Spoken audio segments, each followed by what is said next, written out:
Shikoj një pak çfarë po ndodh këtu, kanë dalë bletët nga nxehtësia jashtë, edhe një grenzë ka shku aty tek tufa, dhe shikoj bletët e kanë kapë dhe po e mbysin.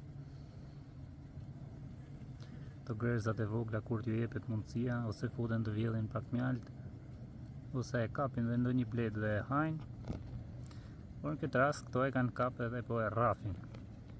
Po japin një mësim tepër të mirë që mos ngatrohet me aty ku s'duhet. Shikoni.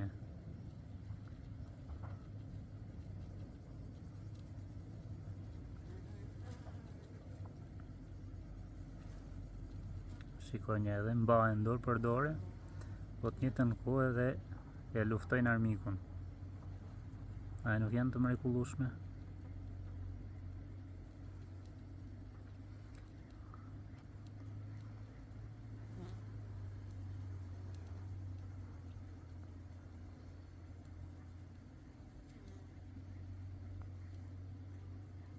Shikoni, nuk e di sa mund të arrini, shikoni si disa e nxjerrin thumbin dhe mundohet t'ia ngule, ja kjo këtu për shembull, nga di nëse arrita ka pe kamera kështu siç e shoh unë, e nxjerr thumbin dhe mundohet t'ia ngule grerzës.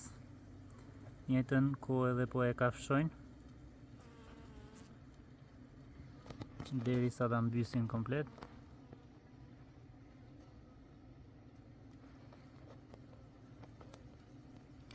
Tani është një periudhë që grerzat shumohen çdo ditë edhe më shumë, edhe mundohen të sulmojnë, t'ju vjedhin mjaltin, edhe normal që nëse një koloni është e vogël, ka dhe mundësi që ta dëmtojnë shumë rënd. Po të voglat prap janë problem, po jo aq shumë sa ato të mëdhajat. Ato të mëdhajat janë akoma më shumë problem, se ato i kapin bletët edhe i hajnë direkt. Sa kjo më shumë mundohet t'ju vjedh ushqim, por edhe i hanë edhe bletët ku t'i zënjë. Ja, shikoni akoma po lëviz.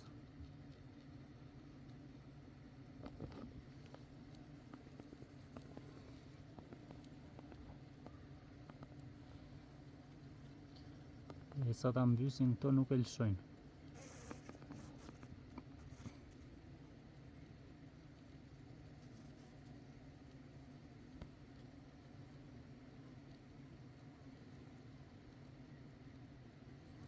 Si shihet një blet nga sulmi me grerzën e ratë në tokë dhe nuk po fluturon dot, si duket grerza ose e ka kafshu ose e ka thumbu, ndërsa këto tjerat akoma po luftojnë me të.